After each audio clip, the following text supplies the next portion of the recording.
what is this? What is going on? Because of, again, the clarity of mind, the perception, and it became so overwhelming that I had tears rolling down my eyes. I was just sitting there and I couldn't eat. I was just At breakfast, this the happened. food was there. I couldn't eat it. I was just sitting there. I looked around me. I saw this whole scene. I absorbed it. I felt it. And then tears started flowing. Hello everyone, my name is Pranav Vashistha and this is the Gut Feel Show, a podcast on mental well-being where we invite guests from all walks of life to discuss different aspects of mental well-being in their profession and in their life. Our today's guest is very special because he was my boss at my first job at Goenka Impact and he is also a mentor to me. He is right now Chief Transformation Officer at Grey Orange, Gautam Pande, and we discussed his transformation in life through Vipassana and how it changed his life. We discussed everything about Vipassana. What is it? How is it in that place? How do you feel? And everything you would want to know. Please keep watching till the end to know more. Thank you so much.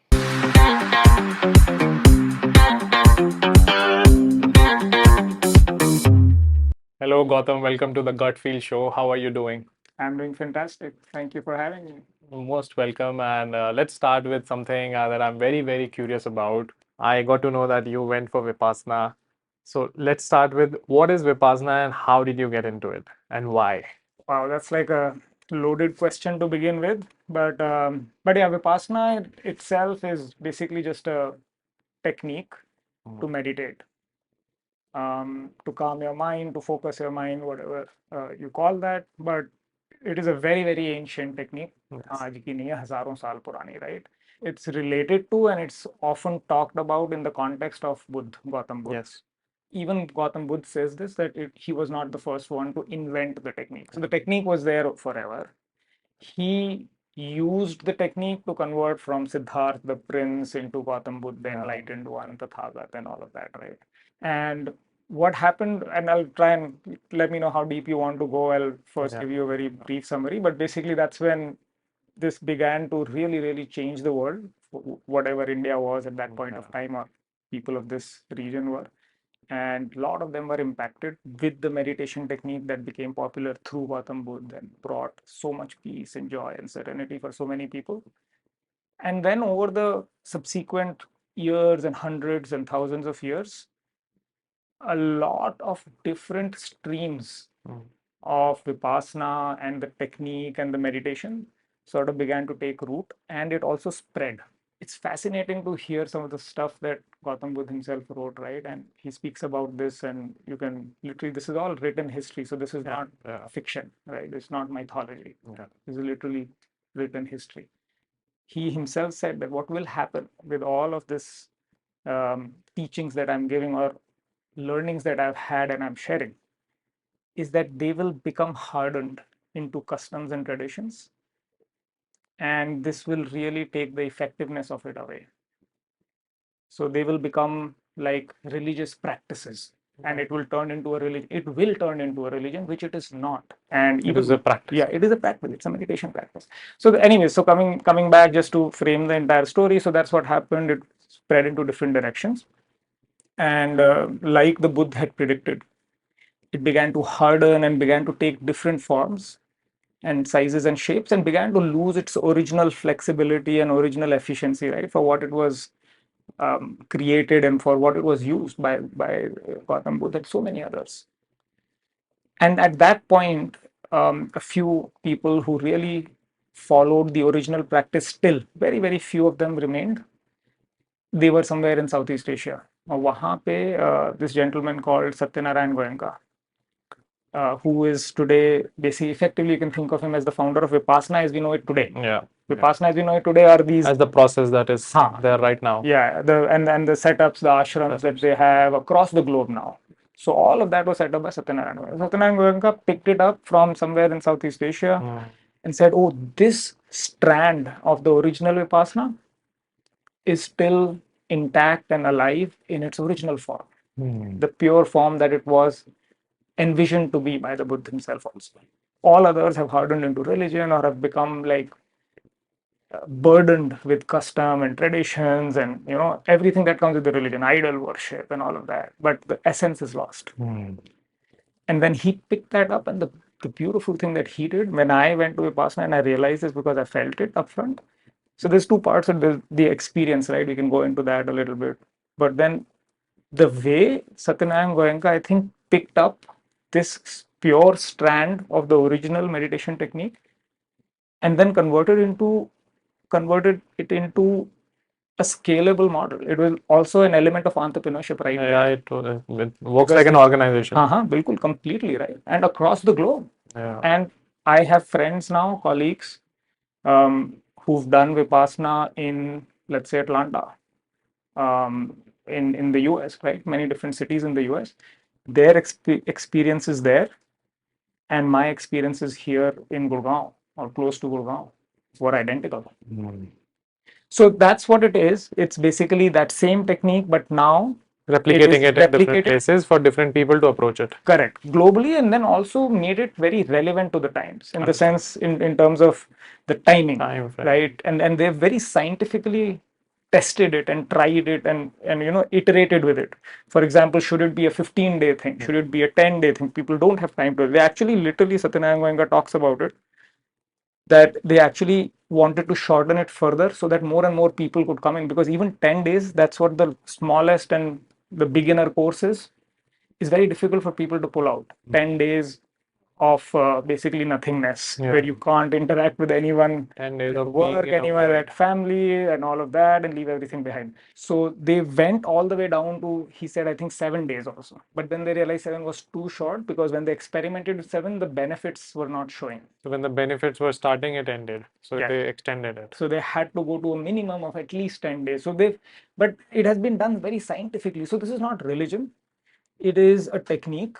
Number one, it is it's a scalable. It is like a technique like martial arts, which is being done in a way to bring peace and calm people down, something like that. Yeah. You could argue it's basically, it's any skill that you learn, right? It's a skill that allows you to see things, go deep inside for what they are. And by the way, just to also add this as introduction to Vipassana, the name Vipassana, it comes from the Sanskrit word Vipassana, which is to see things for what they are. And that's exactly what it does. That's the skill like you learn. Without biases. See things without biases. Without biases is one layer of it. There are many layers to it. But yes, exactly that. Basically, to see things for what they are. Because we don't see things for what they are. We feel like we are seeing them for what they are, but what we are seeing is our own projections, our fears that we are projecting, the anxiety that we have and we are projecting on others. We see that as reality, right? And this can get abstract very quickly, but no, this is very interesting, and this is something I want to also get into, because this is something we all need to know to get to live peacefully in our lives. Some people go to Vipassana, some people do want transformation in life. Vipassana is one way of transforming, but if you have this knowledge, please bring it forward, because this, what you're talking about, we project our anxieties, we project our fear, is something which is happening and which is creating a lot of trouble in day-to-day life. पूरा दिन लोग परेशान रहते हैं कि insecurities में चले जाते हैं, बहुत सारी चीजों में चले जाते हैं, तो they are not seeing the thing as it is. It is very true. Then it's absolutely fair, but I guess the point I was making was that I will absolutely share whatever you want me to. I do also believe, though, it's a very personal journey, right? It's a very personal journey, and I will be delighted to share whatever I have gone through. I can share my own personal experience. Does this mean anything to you individually or to anyone who's listening or hearing this? Is for the person to decide, and the person has to himself or herself go through that journey. There is no other way out of it. This is, again, it's a teaching that they themselves also give at this 10-day retreat, for example, Vipassana wale. Yeah, absolutely. Sabka apna journey. You have to. And see, for you, there is no one else. You started it on a point of time when you wanted to, and then you felt it that you needed it. Every person gets that in some point of their life. So whoever is listening it, the thing is, they can at least imagine, or at least live some parts of it through your story, what it is like, and what got you started. How did it all begin? So for me, it was I think a couple of events, or actually one big event, life event that happened. That when I look back now, it really shook my worldview, right? It made me question as to what I'm thinking, what I'm feeling, what I'm expecting from people around me, even from some family members. Is that even real, or is that even fair, or where is it coming from, and why should I be? Suddenly the whys began to come up, right? And that event, I'll just share with you openly, was basically I lost my mom. I think I told you. Yeah. I know. And this was 2018. And I think it's so. Firstly, I think anyone who's lost a parent would feel this and realize it's like you just have to feel it to experience it and to understand what it means. And for me, it was a very very deep blow, right? And again, when I look back, it wasn't so much just about losing my mother, but also the circumstances under which that happened, right? And it was, and very briefly, I don't think we should go very deep into that, but it's important for the question that you asked, because the context was that, so she had a liver ailment, right? And the interesting thing there was there was a possibility that we could have saved her had we been able to do a liver transplant. And then the equation sort of becomes complex there. Why? Because first of all, liver donations are not very prevalent. We don't have enough and deceased donors. So the only other option then is live donation. Liver is the only organ that grows back by itself. And so me or my elder brother were like two contenders. Having said that, there was this risk that the donor also has a very minor but 0.5% or something like that risk of death. The reason I'm narrating the story is that this setup now, if you just like zoom out and look at this equation, right? So that's what's happening. Mom's there, and then there is this option that I could pull this trigger, or my elder brother could pull it potentially, and there would be this hanging doubt and probability. And then it changes the game, because then it means like who is even deciding, for example.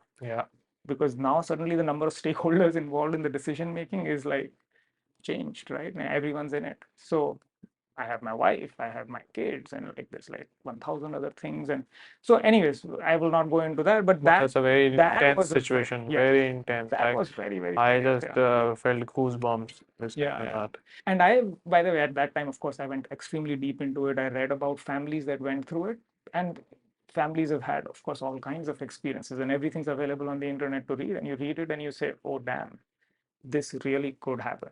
I mean, we could really go this route. And then it like scares you, and you realize, yeah, there's probabilities, and then there is like anything could really genuinely happen. And yeah, there's many by the way situations where people broke up, families broke up because of just the situation. So anyways, so that's So just the equation is very complex. yes, it was. Listening to it, I am overwhelmed already. It is an overwhelming equation. It totally is. I mean, how do you? I am unable to imagine this when it was happening for you in real. It would have had goosebumps all the time. No, it was scary. It was scary. It was really, really scary at many different levels. And it didn't help that at that time at work, I was going through one of the most stressful periods at work. I'm sure. And so it was an intense period of my life. So coming back to your original question, that was sort of that point where everything peaked in my life. I don't think I have in my life experienced that much of stress and those kinds of stresses all coming together at one point of time. And then, of course, we eventually lost her. I had gotten all of my tests done. I was ready for the transplant, and all of that was happening in the background. There's a lot of stress in the family and all of that. But eventually, we couldn't get to that stage. She got some other infection and all of that. That never became a reality, the option to even pull the trigger. But then after that is when I went through that phase where I was, and I look back, I almost felt like I was on the edges of depression a little bit, because of all of these thoughts, feelings, emotions still hanging there in my head as to like what happened. And I was also beginning to contemplate and evaluate, like I was saying, why did people react the way they did? Or why didn't a certain family member say a certain thing at a certain time?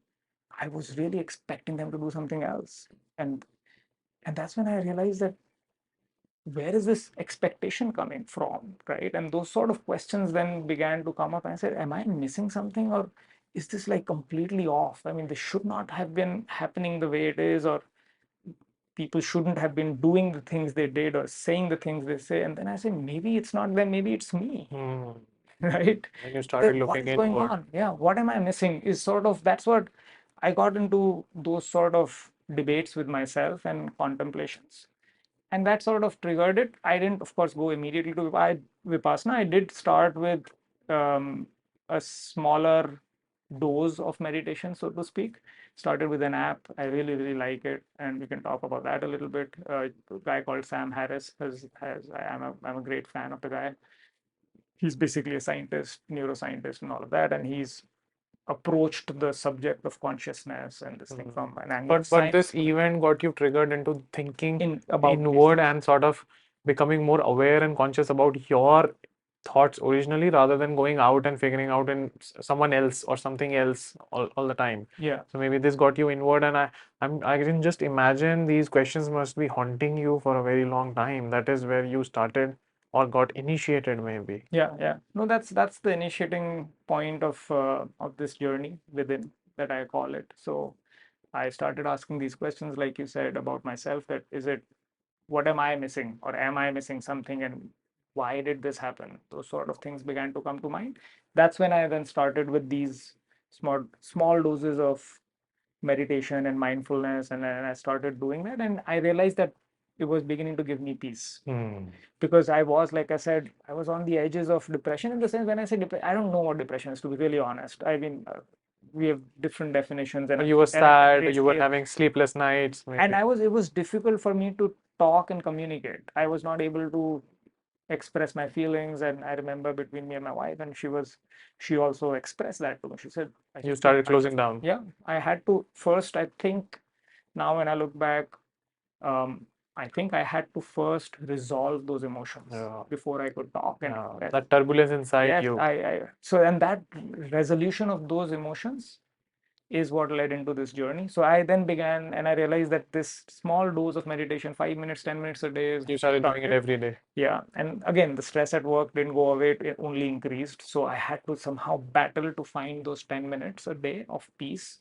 And I realized there is something there. I just began to find something where that gave me a little bit of peace and joy and serenity and happiness for those 10 minutes, and kept going, kept going, kept going. Then I started reading a little bit. That was the second thing I did. That is another reflection, Yeah, part of like yeah, a very good way of reflecting in life. yeah. And reading, it depends also, right? It's like, the way I think about reading, by the way, is it's like it's food for the brain, Yeah, right? It's food for the soul. food for the Like you, curiosity you yeah, have. yeah. So it's like, if you have good food, if you have high proteins, you will build muscles. If you have the right kind of, you read the right kind of stuff, you will Yeah. strengthen the soul, you'll strengthen the spirit. So I began to read about folks who had done all of this and gone through this, and I found some beautiful books. And people have, I read J.K. Jiddu Krishnamurti. The guy is like phenomenal. I think he was one of, I mean, almost at par with Vipassana. I would put the impact that he had and his books had on my thinking. Oh, So I started reading all of that, and that was pre-Vipassana, all of this, by the okay. way. So these things happened, and they led up They were sort of to the your point. foundation Yes, into this. yes, Because I think when you started meditation, it got you slightly more aware than where you were. Then books got you further, yeah. and then maybe the links started connecting. Yes. They started, the dots connected, and then, like I say to other people when they ask me, how was Vipassana and all, how did you get in? I said, you have to appreciate the fact that by the time I got to Vipassana, I had already plowed my mind. The plowing was done, right? Which is needed. Which was this 10 minutes a day sort Yeah. of a thing for 6 months, a year. I was like, I knew there is something there. And then I read so much, and I knew, like, So you were ready to get that seed. yes, now I was ready for it. I was ready to plant the seed. Seed, yeah. I feel it that way. No, it's a very good way of putting it, because I think that is what impacts life. If you go into things unprepared, then people also blame things. कि कुछ नहीं हुआ, Yeah, ये नहीं होता, yeah. वो नहीं होता. But it is also to believe that it is you. Are you prepared for it? Are you ready for it or not? Yeah. So maybe these small little things prepared you for it. No, I totally did. And I 100% agree that I do not know if I had just randomly walked into it, maybe even immediately after this event, after I lost my mom, and I had just randomly walked into Vipassana for 10 days immediately after, I'm not sure it would have had the same impact. Or in fact, I'm pretty sure it wouldn't have had Yeah. the same level of impact. So you're right. You're absolutely right that the preparation and the leading up to it, not that it was planned. To be planned. fair, it wasn't planned, but that's how it just panned out. Yeah. Now when I reflect, it did make a difference. So yeah, totally. I will also put this forward. I am a strong believer of intuition, and I think what you're saying, a lot of good things in life don't happen with a plan.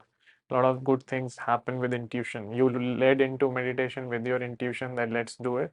You led into reading with your intuition and that feel that chalo, let's do it. And you did not know the clear picture, but you were already heading into it. So it Yeah. wasn't a plan. Yeah. But I think it was your intuition guiding you there. Yeah. No, I agree. I agree. And many things are. The name of the show, I'll also reveal that. The whole purpose of the name of the show, the Mm. gut feel, is because in my life, the biggest thing I have realized so far is that your intuition and your gut feel knows more than you. Yeah. And it is guiding you all the time. The problem is you're not listening to it. Yeah. The biggest problem people have is they're not in tune with their intuition. It's a fair argument to make. And in jest, I do say this all the time. Actually, not so much in jest. I do believe it. कि जीवन में feel आना Feel आना चाहिए. feel तो important. Because उसके साथ ही चलता है सब कुछ. Everything is after that. True. And that's like whether it's work or it's home or it's a sport that you follow, it is the feel, the passion that you find in it, and the feel to है मतलब it is that's what drives it. So yeah, I mean just to complete, yeah, go for it. ये आपको this led you to Vipassana. Yes. मुझे बताओ how was day one in Vipassana? Let's Okay. go to that because I've heard very overwhelming stories that people get overwhelmed in that space, in that ecosystem. Yeah. How was it for you? Yeah. Although you were slightly better prepared. Yeah, I was mentally like I said, the mind was flowed and all of that. But maybe what I can do, I don't know. Let me know if that helps. I'll lay out the structure of what happens over the 10 days. Please then I can talk about like, what was day one. So Vipassana, like I said in the introduction as well, it's a non-religious thing, not-for-profit thing. By the way, interestingly, I paid nothing. Oh, wow. And no one pays anything. So there's no that's a very important part, by the way, of the setup, right? So you're not paying money. You are not committing to any god or any faith or any religion at all. So that keeps it pure. Yeah, it's pure. Pure intent. It is intent based. And it's a technique. That's what I'm saying. There's almost a scientific element to it. Science and spirituality, because the methodical nature with which this is set up, and by Satyanarayan Goenka again, a lot of credit to the guy, is that it feels like it's entrepreneurship, it is scientific, and they've solved a spiritual problem, right? But anyway, so the structure is 10 days. Like I said, they iterated and they said, okay, 10 is the bare minimum. They wanted to compress it to a timeline, time frame, so people in today's busy lives could pull out and still do it. So 10 days was the bare minimum they could get. What happens in the 10 days? Broadly, now I'm also remembering, I won't remember day by day, but basically, firstly, the overall setup is that you carry nothing when you go in, right? You have to leave everything behind. When I say everything, means no phones, no books, no pencil, no pen, no paper, nothing. You don't write. Just take your body and mind. Just your body, mind. You take your clothes, whatever you will need for the 10 days, you will change and all of that, but that's all, right? You carry nothing inside. Broad rules, and this is the stuff that begins to scare people away and becomes overwhelming, like you're saying, day one and otherwise. Broad rules, you don't speak a word. That is scary for a lot of people. Yeah, you don't speak anything for 10 days. It sounds simple. People might think it's an easy thing. किसको बोलना है, कौन बात करना चाहता है, आज के टाइम में कोई सुनने वाला भी नहीं है. But the moment it becomes no speaking for 10 days. For me, to be honest, in my experience, when I speak with people about this and when people come and ask for this thing, then they actually do get scared. It's not like they don't think it's a big deal. I think most people are scared of this part, of the no speaking part. But what I tell them is what I will tell you, which is I also felt, yeah, this will take some doing to not speak at all. But the atmosphere that is set up there, it's not just about not speaking. It is about everything else that happens inside there. The routine that you follow, the food that you eat, the environment that you are in, the people that you are with. It makes it very easy, actually. You don't feel like speaking. You don't feel like, because there is nothing to be said. So the atmosphere is like that you get comfortable without speaking. Exactly. So so broad rules again, no speaking, no looking anyone in the eye. The whole intent again is basically the journey is within. Right?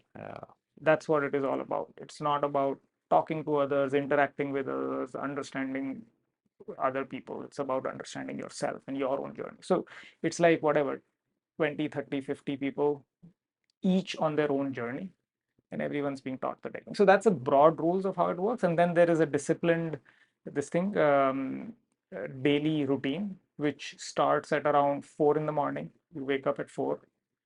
And then there's a very set routine at 4:30. Then you will get to the first meditation session. Broadly, over the course of the day, you will do typically around 10 hours a day of sitting meditation. You will just sit in your place and meditate, and that's where the techniques will be taught and this thing. That's the structure. And 10 days this continues. 4 o'clock you get up by the time, and you have your last meal around, I think, 5 p.m., 6 p.m. And all of this is like very structured, organized, thought through.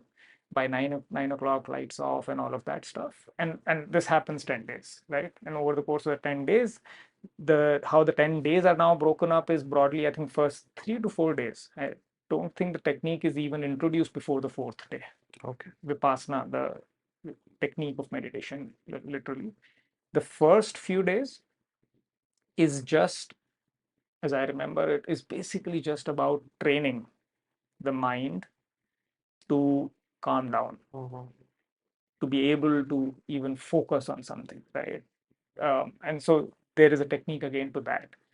That happens, that focus and this thing comes in for 3 days, 4 days, about 30 to 40 hours of meditation and getting used to that sort of environment. Then the fourth day is when the technique then comes in, and then you begin to go deeper and deeper with that. So I think day one, to your original question, when I walked in, firstly, flowing of the mind was sab ho gaya tha. So I actually was in a fairly good place already, in the sense that I wasn't approaching Vipassana as from a place of fear or anxiety, कि यार क्या होगा, how will I fare, what will happen. I was actually almost convinced that I will have a good time already. And that, I also feel in retrospect, would have had a huge impact on the experience I had and why I had such a good experience. Many people, I realize when I speak with them, they're almost scared, borderline scared Vipassana. And they feel like a lot of people drop out also at the last minute. They do. Last minute drop out. Last minute, and even after that also I'll speak about what I saw there. But I think that mindset, I feel now when I look back, was also a big deal. So as I walked in, I had a fairly positive mindset, positive framing. When I went in, it was a little, of course, it was a little weird. Not a little weird, it was a very weird experience to begin with, because suddenly you are in like a small hostel room again, and the room wasn't fancy at all. It's a very basic room. There's just like one bed, and that's all that is there, and there's like only space for one bed and one small toilet behind it, and that's all, right? It's a very bare minimum basic setup. So you look at that and say, okay, 10 days you'll manage somehow. And then you begin to, of course, to begin with, you begin to miss your phone, you miss your belongings and all of that. Those things sort of come through the first day. You meet other people and you talk to them, and you realize people, very different kinds of people have shown up, very, very different demographies, very different kinds of backgrounds that people come with. So अलग था बहुत ही setup. So it was a little, it took some time, of course, to just get used to what is this all about and what will it be. It was more just getting used to a very, very new experience. That's what day one was, because day one में बहुत ज़्यादा होता भी नहीं है. Day one is more just settling in. But because you were prepared, तो वो anxiety stress नहीं था कि ये क्या है. हाँ, stress तो नहीं था मुझे बिल्कुल भी. लोगों को I sensed कि था और होता भी है. But so then how did it go? How were the 10 days? Any key moments? Oh, multiple moments and experiences and all of that, and very, very difficult, to be honest, to be put in words. The challenge is it is a deeply experiential, I'm sure, course, right? So very otherwise it would have been, subjective, very different to every person who was there, even in your batch. I think true. It was different for everyone coming from their experiences. But ऐसा कोई memorable चीज जो याद आ रही है? I don't know how much I will be able to get this, so let me give it a shot though. So this was, I think, day 4.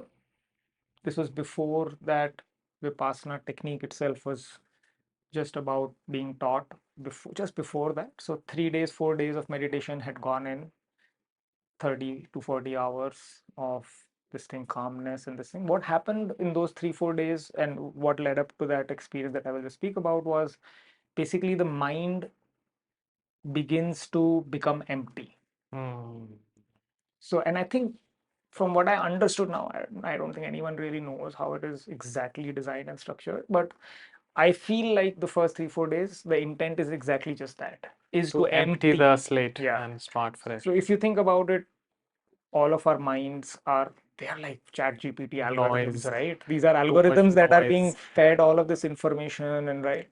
So what You happens? listen something here and then you process a And you, zillion things and you about that. process it, and then you harden things in your mind basis that processing that has happened because आप of अपना एक shelf बनाते रहते हो correct. कुछ आया And you सोचा park एक शेल्फ में and डालते चले park it there and you hold on to those things and you yeah, cling on to those things. So होता क्या है, first 3 4 days basically that signal that's going in begins to get cut off because you're not talking to anyone, you're not looking at anyone, you're not reading anything, you're not writing anything, nothing's happening. So input बंद होने लगता है. तो वो हो रहा, मेरे साथ भी हुआ, right? इनपुट बंद हुआ तो फिर क्या होता है, जो अंदर वो है वो चीजें थोड़ी थोड़ी परेशान डिसॉल्व होने लगती हैं कि यार क्या हो रहा है, मतलब फिर only this is left, there is nothing coming in and that begins to get dissolved, rebound हो रही होंगी अंदर हाँ, चीजें मतलब कुछ होता है and then they get resolve, they get processed, resolve and they get sort of released is the feeling it feels like. Now again these are abstract, मतलब मेल्ट हो गया. हाँ, वो कुछ रिलीज होने लगता है. So that gives a little bit of a relief, is to say there's a feeling of sort of emptiness of the mind because there's fewer thoughts. Why are there fewer thoughts? Because there's fewer stimuli. Yeah, There's input just नहीं आ not रहा. enough or input नहीं आ रहा. And all of this, by the way, like I said again and again, this is all very well orchestrated. It's not just about not speaking. It is also about the food they eat. They make you eat, sorry. सात्विक food. Very sattvic food, very, very clear, clean, defined. It's very, everything's like So even exactly the food matched. is not giving you that Yeah. stimulus No stimulus from the food. like the tamasic and, food and and the rajasic habit. food does. And the habits of getting up at 4 in the morning, sleeping at 9 at night and all. So everything. So the first 4 days, coming back to your question, that experience that happened for me around this thing. So first 4 days of this, right, of cleansing began to get my mind to a place which I now feel was it became very perceptive because it was clear and it was empty. It was able to perceive things and it was able to feel things at a granularity. Like the movie just got slow and you are seeing minute details. You can see exactly that is not so much slower, but yeah, maybe slower in that sense, exactly, that you could see so much more detail now. Earlier, the train was running too fast. So you couldn't see exactly. In that sense, yeah, that's a good analogy. That to that extent, slowing down in the sense that you can see and perceive and understand and feel. So the time was stopping for you, as in the timestamp stopped, so you could see more. As in because the time is a perception. Time is again something that is based on your perception. So based on your meditation, you were slowing things down and seeing them deeper, maybe. Yeah, that's one way of this articulating it. And like I said, this is always challenging to, like, what I felt is what I felt. And language, typically language, and I've realized this and I've read about this a lot also, language fails in these situations. It has limitations. There's massive limitations. You cannot express what was felt. But that's what I'm attempting. So just to complete the thought, so that's the stage I was at. And then I had this experience of, I remember after the morning meditation, got up at 4:30, we went for a 1 hour meditation. Typically that's what happens. And then around 5:36 is breakfast time, as we used to go take our plates, and I took my plate for breakfast. We go to this common eating area, and I came and sat down or found a seat, put my plate there, and then something happened, triggered in me. And this is again after those 30-40 hours of this cleanliness, and I was like perceiving, feeling, thinking, and I just looked around. I saw different kinds of people, right? All different sizes and shapes and hues and colors and backgrounds and ages and everything, right? There was this person, one person I remember was limping, clearly had some physical disability. By the way, quite a few people of that kind also show up where you could see that they are struggling either physically or mentally and trying to find some answers here, right? So some people like that. I saw a blind person. So he was saw as in, of course, I saw him every day, but at that time I really felt him. So I saw him, and the way he had a attendant, of course, who was helping him this thing walk around and this thing, and many other people. And I looked around and I realized everyone was suffering. And it was a really weird sort of a feeling, but I felt the suffering that everyone was going through, because that's why everyone was here, including myself, right? I told you my own story, and I said, oh, I could see their stories. Everyone's trying to find answers. Everyone is suffering. Everyone's going through exactly the same. Rebounding. In their own journeys, in their own lives, in their own manner, they're going through the same experience of what is this? What is going on? What is going on? And then that, because of again the clarity of mind, the perception, and the feeling became overwhelming for me. It became so overwhelming that I had tears rolling down my eyes. I was just sitting there, and I couldn't eat. I was just At breakfast, this yeah, the happened. food was there. I couldn't eat it. I was just sitting there. I looked around me. I saw this whole scene. I absorbed it. I felt it, and then tears started flowing. Right, and I didn't stop, and I didn't feel like it was an expression. It was a very sublime sort of a moment where I felt connected, very deeply connected with everyone else there. That's the best I can explain.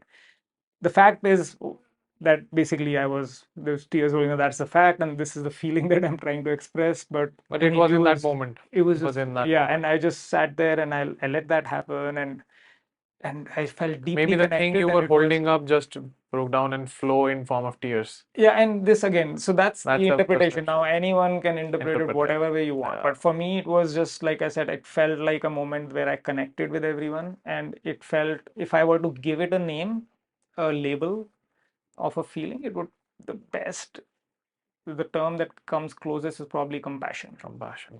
Right, that's the feeling I truly felt. But the thing that, just last point I'll make here, is that the thing that really left an impression on me and still um, sort of almost haunts me when I think about that day and that feeling, is that it literally took me more than 40 years of my life.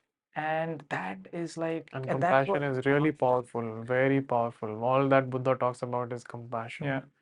His learning and his teachings all revolve everywhere around compassion. One seed and every knowledge is coming from that seed. So that was, yeah, so that day was very special, I felt. And of course after that I got back to my this thing. There were many other things that happened one other time. I think it was, now this was post the technique that was taught, day Like 4, somewhere in between. somewhere in the middle, day 6, something like that. I was sitting, and we go into these meditation cells.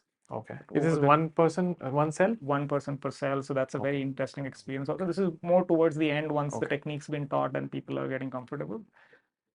And that's where I felt at one point, again, I had an episode where a lot of my thoughts and feelings from the past sort of, they came out, and I burst into tears. Again, just to be clear, by the way, between the two are very different, these two experiences, because the first time, I don't even think of that as crying. I wasn't really crying. Like I said, the feeling was more compassion, it was more connection. It was just, Maybe you were even like that crying was not like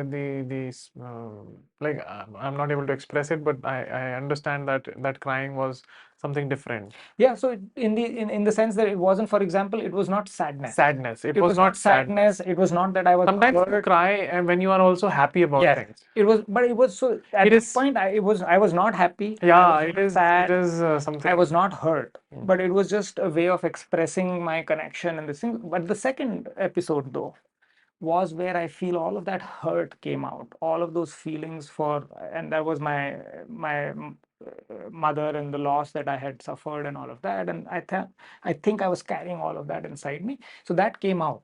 I remember distinctly, and it just, and that was really, that was the pain coming out. That was all the hurt and the pain and the feelings and the emotions coming out. So it also, and that, by the way, is also something that many people will tell you, folks who've gone through Vipassana. It helps you release held up emotions and feelings. So that was a huge release for me, I felt. So that was the second episode that sort of stood out a little bit. Which began like processing the Yeah, that's the processing processing. process and release, and then emptiness, sort of. Then you have space. Then you have the space to think, feel, understand. So that was very good for me, because it allowed me to just let it go, let everything with it go, because I was holding on to so many other things. Why did X say this, or why did not say this, and I did not do that, or he did not do A this? lot of All these of questions. everything sort of melted away. so that, and I was crying. That time was crying, So literally. the second cry was the hold up and the Yes, yes, the meltdown yes. cry. For me, that's how it played out. Yeah, so those were the experiences I can These are call out. heavy takeaways for you, like compassion and the emptiness. I think these two are very heavy things. It is way deeper than the we know, and that is what you experienced. Yeah, and then I think, to be very honest, it's like much deeper than that, Yeah, Pranav. I mean, this is it is way deeper. it's It is. like, so this is just, We to cannot be even honest, talk this is about just it. to say that it was compassion, and this is almost trivializing it. But like I said, it's so difficult to express in words, the limitation of language and all of that. But yeah, I mean, that's the best I can do right now in explaining. One other thing that I just do want to maybe call out, I don't know if I should not, but I'll just, one other experience or this thing that did happen for some people, and to give a flavor, right, of how deep Yeah, the yeah, experience yeah, can be. yeah. So there was this one person in our group, and this was, I think, this was literally day 9 or day 10. This was just the end of the course. And at that time, that person sort of, I remember we were all meditating, and meditation means you're like, literally everyone's like, no one's moving, and this pin drop silence. There are 50 of you sitting in the room, but there is not like a speck that is moving in the room, and you can hear nothing. You're Still, just in your mind and all of that. And then suddenly there is this sort of cry of pain, right? That comes through the room. outburst happened. Yeah, outburst. And the person basically just broke down, right? And I said a few things about how how much in pain the person is. And again, it was that similar feeling of compassion. Say, oh, the guy is truly suffering. You could feel it, and he was in a bad place. You could sense it, right? Because he shattered the silence with almost something that felt like a shriek, and no one was doing anything. He was just like sitting there, right? He was meditating. But that process It triggered was, that. yeah, it was, so the intent is not to scare anyone away, Yeah, right? yeah, The yeah. point is that it is I think something that which is is deep. what was needed. That is what was Perhaps that needed is for what him. was needed. Eventually, the person had to be. So there's, by the way, always a facilitator that's sitting there. The facilitator this time for us, I remember, was a doctor who Okay. lives very close to where I live in Gurgaon, Okay. and practicing doctor or retired doctor, and was a Vipassana practitioner for 30 years and all of that. So he sat through all of these sessions. So he pulled him up All right. front immediately, and he sort of tackled the situation and handled it, and basically got him out of the room and all of that. But the reason I brought that up is just to give everyone a flavor that it is serious, right? It is It is intense. serious, it is Very, very intense. intense. But the intent is not to scare anyone away. If that, like you said, that was needed, That was perhaps needed. for And the I think it person, comes right? to everyone at different times. Yeah. You had these things at different days, in different times on the in the practice. That person had it on the almost Yeah. the last day. So maybe she was still holding it Yeah. up till the end. Yeah. And Yeah. then maybe had Perhaps that. that. And everyone has different ways of processing, Yeah. right? And I I think had a certain way of, or there was a certain way my mind and body sort of Mhm. reacted and absorbed and processed. His reaction, absorption, processing was different, and everyone's got their own. But the point is that it does change things very fundamentally. I'm sure because the intensity that it comes with, it is definitely initiating change. Yeah. And that is why Vipassana is so well known and being continued as a practice, because the intensity is what is creating this impact. And then people go back with the stories and the takeaways, and then maybe more people come back. They're known nearby, like people, Yeah. friends and Yeah. family want to do that. Yeah. So when you transitioned out of Vipassana and when you went back home, how was home to you now? Wow, that was so, yeah, that was a weird moment. I remember when I got back, and weird I mean, weird as in it did feel very, very different, firstly, right? To come back from 10 days of such intense introspection and learning and understanding and feeling things that you've never felt before in the 40 years of your existence on the planet, right? And suddenly then coming back to the routine is, first of all, it was for me jarring. It was like a jarring experience of coming back. I remember Sarthak Utsav, they came back, oh, let's play football. I was like, would have. I mean, it was difficult to very immediately switch into this mode. You could Transition. sense that there was a difference in perception, in the way that you would go about your things, and how I would have gone about 10 days ago. Like, because things were you were still processing with them with as contentment, as in slow way, and then when you got back to home, things were like zoom, Yeah, zoom, zoom, yeah. zoom, It is zoom, zoom, like the zoom. bit rate had to Yeah. match again, right? Yeah, So yeah, the frequency yeah, tuning. yeah. So that takes a little time. So that's the first thing that immediately stood out. But yeah, post and then I was, of course, the other tactical thing or very immediately observable thing for everyone, and for myself also, as I was observing myself, by the way. Essentially, that is what That is Vipassana what it is. teaches you, is to observe yourself. And the deeper you go into meditation, the more you learn It is to about be able to observe the yourself. looking inward. Yes. We all the time are looking And all the time, even outward. right now, as I'm speaking with you, I'm looking at myself. I know what I'm doing with my Yeah, hands, how yeah, I'm yeah. speaking, what I'm thinking. But as I was looking at myself when I came back, I also sensed, and I think my wife sensed, and everyone did, that there was a propensity to stay more silent and speak less, right? Which was natural, because 10 days you've spoken nothing. So it's not easy. In fact, if I go back a day before the end of the course, so the last day is when they give you your phones back, Okay. right? I distinctly remember I got the phone and I said, I almost did not want it. And you were like, what to do I with said, it? like, I don't want to call anyone. But then I said, no, I have to tell my wife for sure, and my dad perhaps. So I made 2 phone calls, one to my wife, one to my dad. I said, Everything's fine. all's good. But you know what? I am shutting my phone down. I have this one last day, and I don't want to ruin it with the phone. I literally did that. I made those 2 calls and I shut it down again. So that was the propensity to just stay in that calmness for a little while longer. So it stayed a little while when I got back to. So those things took a little time. The bit rate and this talking thing, this sort of began to become easier a day or two in. Yeah. But the lasting impact, that's the big game, right? What does Vipassana really do? And because at the end of it, fantastic, you had like these moments, right? You cried once and you felt like a feeling which you may label as compassion or whatever, but what does it matter? Wow, how does it matter? Okay, you had a great experience. It's like having like a very stiff peg of alcohol, right? You had a great experience, you're back to normal the next day. What's the big deal? You had a spike in your experience and you're back to the same experience. But that is where I feel transformation is different from just having like a meditation retreat. And the transformation that Vipassana brings about is something, by the way, that Satyanarayan Goenka speaks about explicitly in the course. So every day at Vipassana, I'm sorry, I forgot to tell this earlier, but every day on that 10-day course, every day in the evening, there's like a 1 hour pre-recorded session that Satyanarayan Goenka himself has recited. That is how he has scaled, by the way, globally, with the same message going out To exactly everyone. cleanly to everyone. And he says, he articulates things very beautifully. He was gifted in the way that he used to speak, both in English, Hindi, and all of that. So he said this on the last day. I remember distinctly that, see, the course is over, but none of this is of any value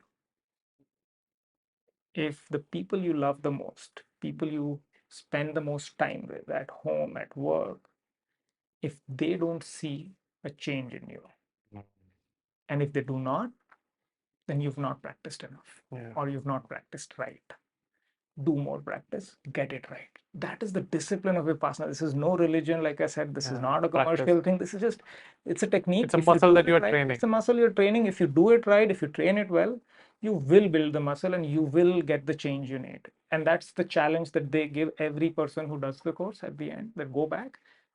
The measure of your success is not you thinking, oh, I have achieved something fantastic after 10 days of no speaking and 100 hours of meditation. There's no point to those Or your numbers. loved ones feeling that change. Do they feel it? Do they see it? So to your question then, so tactically those were the things, but then practically this is the big thing that I was also beginning to look forward to, and I felt those experiences were deep enough for me to begin to see things differently, and I was hoping somewhere that that will change the way I am as a person, and I will be able to process my emotions better. I will be able to see myself as I'm losing my temper, as I'm feeling anger, as I'm feeling greed, as I'm feeling envy, be able to see those things. And those are things he speaks about throughout the course, and you learn through the technique also a better and cleaner way of managing all of these things, right?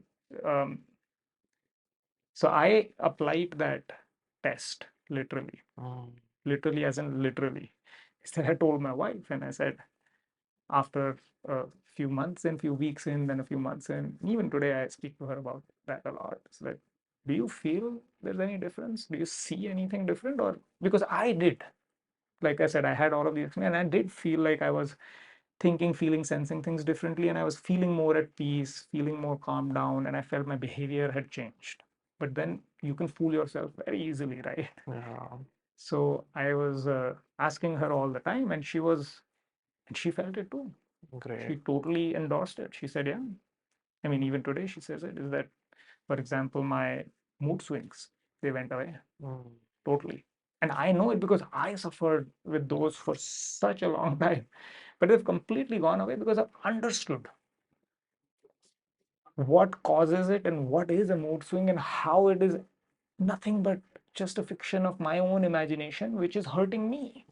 There's just no point to it. And it's just, there's the pointlessness of it becomes so evident that it resolves itself. Yeah. That's effectively the You journey that understood happens. the input and output and how they were messed up, and Yes, now yes. And you begin to see it. And once you begin to see it, because if you're implicated in it, that's what all of us are every time, right? We are a part of that. If you are able to sort of pull yourself out and look at it from one arm distance, so to speak, at that point is when this begins to happen, is that you can see it and you say, oh, I am inflicting this upon myself. This is no one else. This is me, and this is my mind, and I am just thinking. As soon as that begins to happen, you begin to understand the mechanics and you begin to resolve it. But that's how sort of I felt these things change for me, because then I saw all of this translate into behavioral changes. Like I said, my mood swings, even my temper. I literally could see points in time in conversations with my wife or with anyone else at home or at work where I really remember distinctly that, see, this exactly is the thing that used to trigger me, and I would have lost my temper, but now I don't. But I see it. So what's the point? you are going to And see you're it able to, from a yeah, distance, yeah. like So zoom out yeah, and then see it. Because a lot of time we get consumed in the thought, yes, and then we get lost there. And when once we are out of it, we feel bad कि यार क्यों किया मैंने ऐसा. yes, But now when you are zooming it out, yeah, you're not being a part of it. true. If you can maintain that, and that whole game is, can you maintain, how efficiently, effectively, sustainably can you maintain that perspective and that altitude and not keep falling back Yeah, yeah. and It will getting hurt you. implicated? It will hurt Because the way you fall. and that is the practice. That Yeah. essentially is the practice of meditation. The more you do it, the more you develop the calmness of mind, the more you can stay detached, and the more you can see things clearly, and the Absolutely. better your behavior or whatever is it is that you want to improve. And that for me worked out, I feel. And like I said, my report card was in my wife's hands, because she was, I feel, the victim of everything that I would be inflicting And with my that's bad what you behavior. came So back. so she was, and I was delighted to see that, because that gave me joy. I said, Yeah. all of that effort, it's not like I just It went felt good about it, yeah, and it did. wasn't just a trip, because Yeah. that's a very easy thing to get lost in. Yeah. So yeah, that's how the impact played out, I feel, at home, at work. And I think that was a very good sign of on the last day, that the change should be felt by the people who love you and who you love. No, That it was a phenomenal. It was it's a phenomenal. very deep thing to leave the process with, because now you have something else to look up to when you go back home. Correct. And not just that, think about it from Satyanarayana Goenka's standpoint, right? The person who set this up. That is such a powerful commitment to make, right? Because And it's a is continuous literally, commitment. and he's literally putting the efficacy of his own course, everything that he's espousing, at stake. Saying that it He's will saying, all "See, be useless." yes." And so he believed so much in the power of it. He knew, and now I know, because I have gone through it. Yeah. Only if you know can you say it so confidently, and you can, like, just say that, you know what, you will fail. Yeah. if you don't practice. Yeah. And if the people around you don't tell you you've changed, Very you have profound. already failed. Very profound what So he said. please practice. And that means your practice is wrong. You're doing something wrong. It does not mean this is not efficient. Yeah. This is not The practice effective. is wrong. Go back to your You practice. are not practicing well. So he had the confidence, the clarity, the understanding. Just one last anecdote about Satyanarayana Goenka. I don't know if you've read Yuval Harari. You know Yuval Harari? Yeah, the Sapiens, Sapiens. author of Yes, yes, yes, Sapiens, yes, yes, Homo Deus. yes, I have. Fantastic guy, right? Yeah, Someone yeah, I am a yeah, fanboy a little bit, and yeah, what a thinker, what yeah, clarity of yeah. thought, and amazing perspectives he brings. Listen to some of his conversations as well. But if anyone's not listened to him, I would strongly recommend. But Yuval Harari, in his book, I think Homo Deus, was it? One of these, not Homo sapiens, Homo Deus, I think. He actually, the first page, if you open, he has dedicated the book to Satyanarayan Goenka. Oh, So dedicated to S.N. Goenka, who taught me many beautiful things, or something such. So he was a student. He was a student of Vipassana of Satyanarayan Goenka. So Yuval Harari, he goes every year for, I think, a 30-day meditation retreat. wow. Right? And he ascribes his clarity of thought, a lot of that, to just that. And so and you And will the find books many. he read is such profound You books can he's you read. can you can see his thinking, Yeah, right? yeah, The writing is thinking Now I essentially. can connect to his thinking because I Yes. did not knew this. I did not read that. I did not connect to that first part of it. But now I can relate to his thought process because his books are so deep, so Yeah, profound. yeah. That's where he literally said this. Wow. So it's amazing the power, the transformative power, and Satyanarayan Goenka committing it to Yeah, that extent, like yeah. you rightly caught it on the last day. I think that was a superb sign off by him Yeah, on a it left people to with a thing to take home and then keep on working on it. yeah. The practice, you don't leave the practice at the institute. You Yeah. take it home and then you practice it more. Yeah, and typically what they recommend is they actually recommended 2 hours a day. Okay. Wow. And I knew for me that was too much. I actually knew that at the outset, but I am a strong and firm believer in the power of compounding, whether it's meditation or health and fitness or money for that matter. Everything, life runs on compounding. So I sort of didn't do the 2 hours a day, but I did do like 45 to 60 minutes a day, very diligently. And this was post the 10-day retreat. And they also recommend, by the way, once in a year, come back. Come back. Once in a year, come back. So it gives you that whole reset once again. Then And grounding all that. again and then go. That's what they recommend. Not everyone's able to do everything, but I was able to do at least the repetition at home, and that really drilled it home, and I took it much deeper beyond that. So it was a lot of fun for me. So when you say much deeper, what all other big changes have come into your life? I see you've run Ironmans now. You have done multiple transformational fitness transformations also in your life. What else has happened post that? Well, yeah, I think this whole fitness thing is a massive piece. I think it has.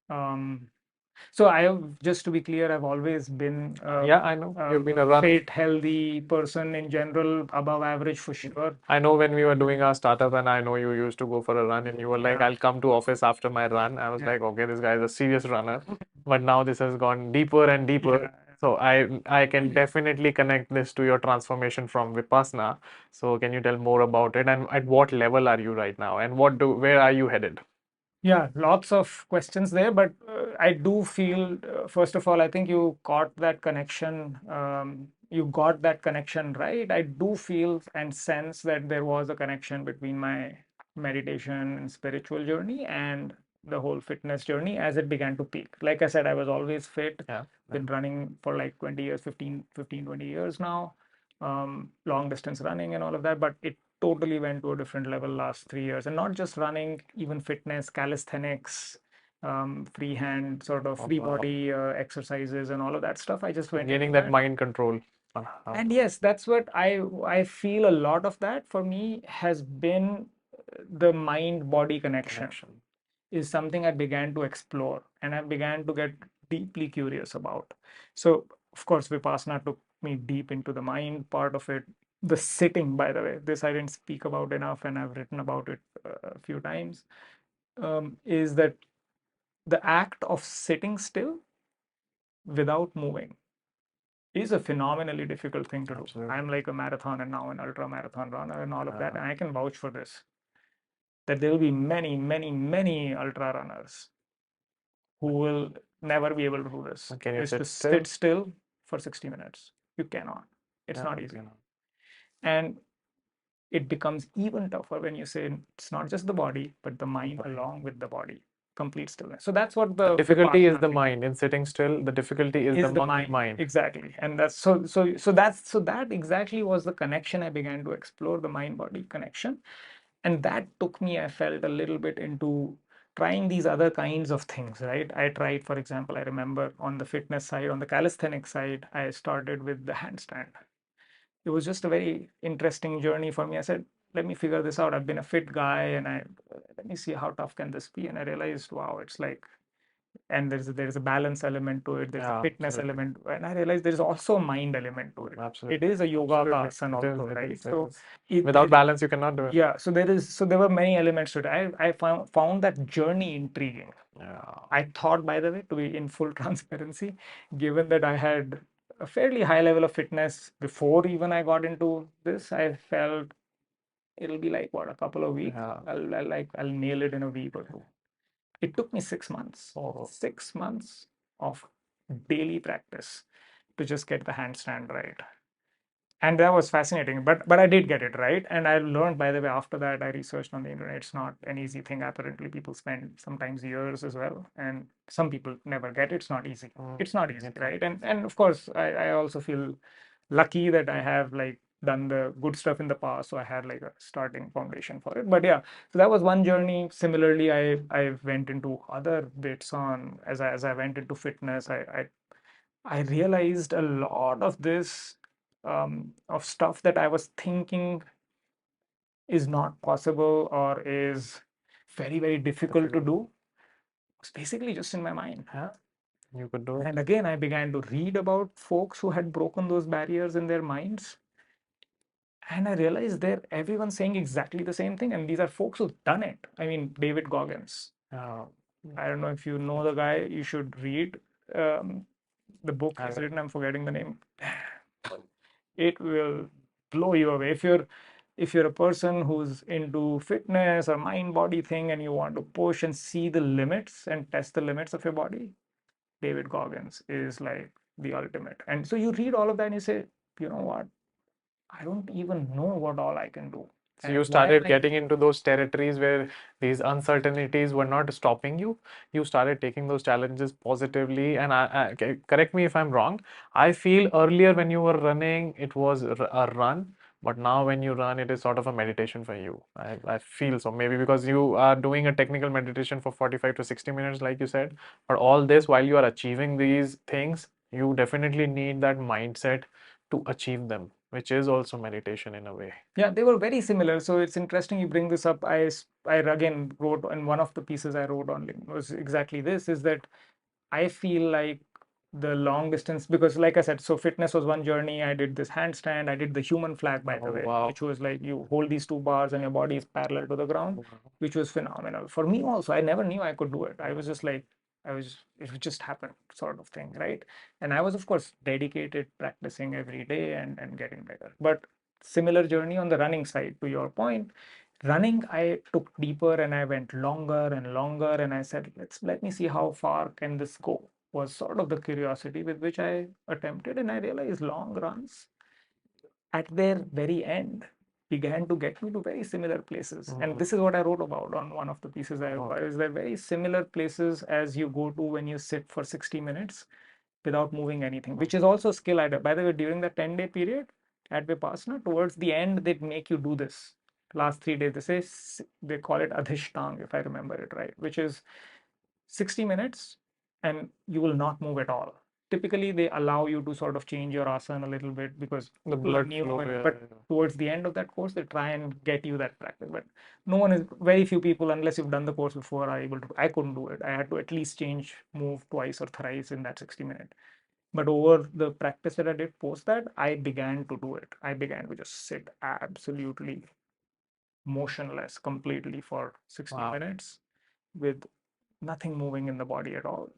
Mind sometimes wanders, thoughts, But but then you see yourself wandering and you bring yourself back, and that's what meditation is. That's the journey that just keeps happening. But as I went through all of that journey, right, that same journey of the mind, this thing, very, very similar space I get to when I'm at like kilometer 30, kilometer 50, is there is a nothingness in the mind. Yes. There is an emptiness in the mind because the ability to really think just goes away. You're just in the moment. You're only in that moment where you feel your step, you feel the muscles, you feel the pain. And you're connected to your breath also in Yes, that the moment. breath is there, the body is there, the mind's there. You feel the pain. By the way, I practice that when I'm on these long runs, especially when it goes into the ultra distances, 50, 60, 80 Ks, is that at that point when it's 70 kilometers in, 80 kilometers in, the exhaustion, the enervation that you feel is, of course, very, very different from anything that any of us feel regularly, right? So to be able to go through it requires a certain kind of stillness of mind. At least that's how I approach I'm sure. it. And in that sense, what you said is this is exactly what it feels like to me, is that that's where they're connected. It is a mind body thing, and ultra running especially is so much about the mind. It is just so much about. I have so many stories, but that's like a completely different day and deep topic to go into. We'll go deeper. But how and why it is such a deep mind thing, and very similar story on Ironman, right? Yeah. I mean, again, many stories. I've done now 3 half Ironmans in Goa, but yeah, We'll get to Ironman the next time. We'll discuss the Ironman and your these runs in details, how it was, what it was about. No, absolutely. Yeah, I would love to. Yeah, right now it was great about talking about your transformation, and I would also like to know about this, that you are also Chief Transformation Officer at Grey Orange, which also intrigued me. Like, wow, the life is also transforming, and there's transformation at work as well. I think that's absolutely how it should be. So I feel you're headed in a very in a great direction in work, in family, in your personal journey. I think a lot of things you're taking together. Yeah, I mean, I feel privileged, to be honest. I don't feel like I genuinely don't feel like I'm doing anything truly special, except for maybe what you said at the start of the conversation, which is I'm just going with the feel. Flow. I'm just literally just going with the feel, and it's just feeling good. It's just feeling really good. I think I absolutely feel I'm on sort of a trip for the last few years, and I've hit sort of a positive cycle. Things are sort of moving in the right direction, and I'm getting things out of it. I'll just address this one last point you had at some point raised and didn't answer it, is where is this headed? Yeah. Right? It's an important and deep and loaded question. But the answer for me is fairly simple, and I now become very convinced of this answer also, which is that it's headed nowhere. I don't know. It is absolutely headed nowhere. I do not have a goal where I'm headed, either with my long distance running or with my Ironmans or with my meditation. And that gives me so much peace and joy and serenity and so much energy to give to this moment and to give my best. And that really is just the journey that's going on right now. And I also am deeply aware of the impermanent nature of things. And this is, if there is one thing that Gautam Buddha taught all of us, it was impermanence. Yeah. So I'm deeply aware of the impermanence of this as well. I mean, this will not last. Everything. But as long as it does last, this journey, but you're enjoying I'm the process. privileged, I'm enjoying it, I'm loving it. Great. And I'm having a great time, and I love the conversation. Thank you. It was great talking to you. We'll have you back soon. Hopefully. Thank you so much. You're welcome. Thank you for watching till the and. Please comment करके हमें बताइए कि आपको ये podcast कैसा लगा और आप किस टॉपिक पे बातें करना चाहेंगे या सुनना चाहेंगे हमसे. हम उन लोगों को अपने शो पर लेकर आएंगे एंड मेंटल हेल्थ के बारे में इन डेप्थ डिस्कशन करेंगे. Please like, subscribe and share with at least one person, because your share can help that person improve their mental health. Thank you so much.